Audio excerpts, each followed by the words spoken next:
Nasa ating pong linya, 14 na minuto bago mag-alas 6 ng umaga, ang Chief Advocate Officer ng Partners for Affordable and Reliable Energy o PARE para pag-usapan natin kung ganito ba talaga mangyayari na ho sa atin, lalo na sa presyuan po sa ating mga bayarin sa kuryente, mga pangunahing serbisyo. Si Sir Nick Satur Jr. Sir Nick, kumusta ka na? Magandang umaga. Si Orly Tinida dito sa Radyo na TV pa. Good morning po. Sir Orly, good morning po. At sa ating mga viewers, good morning po. Maraming salamat sa pagkakataon. Meron na kasi ako nababasa kanina pa eh.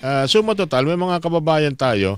Alam naman na kung talagang magtataas ng singilin sa kuryente ang mga kooperatiba, ang Meralco in particular, wala talaga tayong laban dahil merong ahong ipira, may umiiral na batas po tungkol dyan.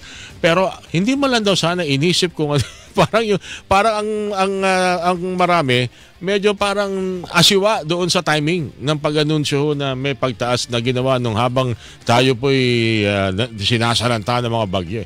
Ano ang dating na balitang ito nung marinig yung may pagtaas sa kasagsagan po ng bagyo, Sir Nick, ang Meralco? Oo. Ang pagtaas ng ating presyo ng kuryente ay hindi lang ngayong pagkatapos ng bagyo, pero nakakabahala kasi parang halos buwan-buwan tumataas ang presyo ng kuryente natin. Tama po. So nakakalungkot ngayon, sabi mo, Sir Orlino, na parang halos wala nang magawa ang mga consumers. At eto, kakatapos ng bagyo, bumabawi pa lang lahat. Tapos eto naman, mahal ang presyo ng kuryente. So nakakabahala para sa atin na halos paulit-ulit na lang na ganito yung nangyayari.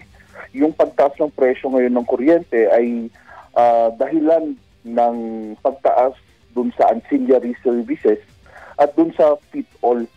So currently meron tayong 0.1520 per kilowatt hour o karagdagan na 29.36 sa bawat 200 kilowatt hour na konsumo ng ating consumers. Okay, at total binanggit nyo na dyan, para po maunawaan po natin mga kababayan, ano yung isa sa nagiging pabigat sa ating bayarin na FIT-all? Dahil ito, controversial ito, nung huli tayo nagkausap, na meron pala ako nito, parang dati wala ako nito nakikita sa aking Meralco billing. Meron pa, ano yung FIT-all para po sa matindi, mabilis sa pag-unawa, Sir Nick? Ang FIT-all, Sir Orly, ay ito ay dagdag singil sa kuryente na kinukolekta mula sa lahat ng consumers natin para pondohan ang renewable energy. Pondohan ang renewable energy. Okay. Yes po. So tayo naman sa PARE, buong suporta tayo sa transition patungo para sa dumami ang ating renewable energy sources. Ngunit hindi dapat isakripisyo ang mga consumer na ngayon nahihirapan sa mataas na singil ng kuryente. Yeah. Kasi parang consumers ang nagpapasan para lang dumami yung ating renewable energy sources. Marami naman na po tayong mga programa katulad ng net metering program na sumusuporta sa ating mga RE. So, dapat alisin po sana yung FIT-all charges kasi bakit persahang nagbabayad ang lahat ng mga consumers para sa renewable energy na hindi naman lahat kami ay nakikinabang. Yun. Parang nagkaroon lang ng dagdag singil pero walang balik sa atin. Although alam natin na maganda may tuturo ng mga renewable energy pero hindi naman siguro ibig sabihin na ipasan sa consumer ang bigat nito. Yes po, Sir Orly. Sana balance naman yung cost and at the same time yung development ng renewable energy. Sino ba nagpasok nitong nilalang na FIT-all sa ating bayarin? Sino ba nag-invento at naglagay nito sa ating billing? Ayun, kaka-approve kasi ni ERC itong FIT-all, no? Ka-approve lang yung sa ERC 0.2073. Yes po, kaka-approve po ni ERC Justice. Hindi, ibig sabihin, sino nagpaintulot na meron tayong FIT-all? Ang ERC ba o kasama ito dun sa mga pinag-usapan na mga provision ng ating batas o IPIRA law? Oo, nai-add po yan sa ating batas para mas dumami yung renewable energy sources. So, hindi po natin masasabi na regulatory lang ang naglagay niyan. Ito po ay binuo kasama rin po ang ating Kongreso para mapasok ang FIT-all. Anyway, So, siguro pag-uusapan natin ito sa susunod na pagkakataon, Sir Nick, mahaba-habang usapan. Itong mga gantong dinadagdag na bayarin po sa atin na hindi naman natin alam saan napupunta, hindi natin napapakinabangan. Siguro, agad-agad, pero baka naman pwedeng, parang lumalabas, wala nang pasanin ng mga kooperatiba sa pagmamasdan mo ang ating billing na kuryente. Parang wala na silang sagutin, tayo na lang lahat Pati buwis, atin yata. ayun, opo. Pass-on charges po lahat yan. At totoo po yung sabi nyo, kawawa ang ating consumers.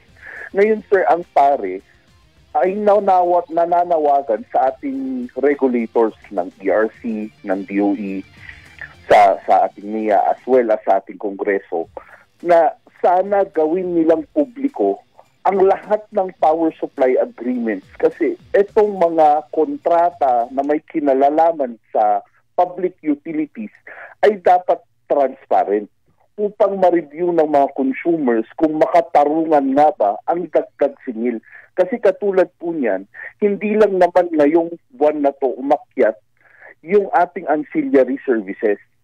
Ang ancillary services ay backup power. Kumbaga, kung merong unplanned shutdown na ating mga planta, meron tayong backup power na mag-online, which is yun yung ancillary services natin. So dapat tumaas lang ang cost ng ancillary services kapag ito ay ginamit natin. Ibig sabihin, kung meron lang nag-shutdown na planta. Kung walang nag-shutdown na planta, nagbabayad lang tayo ng minimum na which is yung operation cost niya at yung standby power niya. So, hindi kasi natin makita ng husto kasi itong mga kontrata nila ay hindi po natin nasisilip at hindi po natin nare-review. So, tama yung sabi mo, Sir Orly, na kawawa ang mga consumers kasi parang wala na tayong magagawa. Kaya po nananawagan tayo na sana gawin nilang public itong mga kontrata na mga power supply agreement. Yan, sir. Saka naunawaan ko rin yung ilang mga kababayan natin na nananawagan. Parang unang sona yata ng Pangulong Bongbong Marcos, pinanawagan yung pag-review ng EPIRA law. Pero 2025, 2026 na, hindi natin nakikita, wala pa tayong naririnig na ni isa ay tinangkang tingnan ano yung mga maaring amendments, pag-review. O baka, kung pwede nga lang, ibasuran ibalik sa regulated na period itong ating sektor ng enerhiya natin dahil walang mula nung ito'y inaprubahan ng EPIRA, parang wala tayong ginhawang naranasan dito. Parang hindi tayo nakahinga ng maayos-ayos dito, Sir Nick. Oo nga, sir. No? Mula nung ginawa yung EPIRA. Walang binungang maganda sa mga consumer ang EPIRA law. Sir Nick, tama ba yun? Oo, sir. Wala nung binungang EPIRA. Instead, sana bumaba ang presyo, which is yun yung mungkahin ng EPIRA. Pero parang lalong pataas ng pataas yung presyo. Kaya tama yung sabi mo, Sir Early, na kailangan amendahan kasi nung 2001 pag ginawa ito, magto-2026 na po. So, marami pong mga kailangan baguhin doon sa EPIRA. Kaya po sana, yung EPIRA amendment, dapat kasama ang consumers dyan kasi tayong mga consumers ang nakakaranas mismo kung ano yung mga problema na nangyayari every time may brownout, every time na may bagyo. Diba? Minsan nga, konting ulan lang, brownout na. Itong mga to dapat maisama po yung mga insights ni consumers sa pag-amenda ng EPIRA. Okay. Sir Nick, nung huli tayo nagkausap, meron tayong natalakay na doon sa ilang mga kumpanya na binibigyan ng prangkisa mag-operate ng tulad nito mga services, pangunahing serbisyo sa publiko, tubig, kuryente, transportasyon. Pag ayaw na ng binigyan ng prangkisa, ibalik sa gobyerno at ang gobyerno ang bahalang maghanap kung sinong papalit. Hindi yung pag-ayaw na, benta mo dito, tubo ka. Benta mo. Parang hindi kasi naging maganda. Yun isa sa medyo nagpalala ng sitwasyon natin. Pag-ayaw na ng isang kumpanya nagpapatakbo ng isang serbisyo o ng kung anong basic service sa gobyerno o sa publiko, ililipat sa ibang kumpanya bebenta, hindi nagiging maganda. Walang naidudulot na maganda itong gantong sistema. Oo.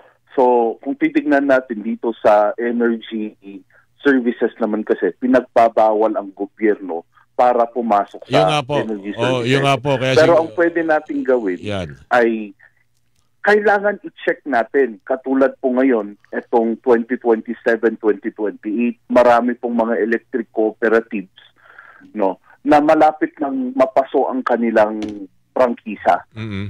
So, bago natin aprubahan ng another 25 years or 50 years yung kanilang prangkisa, ito po yung panahon para kausapin sila at i-check yung kanilang performance.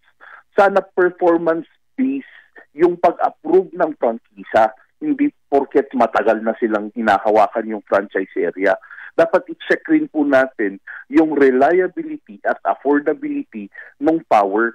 Kasi marami pong mga electric cooperatives din na problematic talaga, na halos 10 taon na problema siya sa ating mga consumers.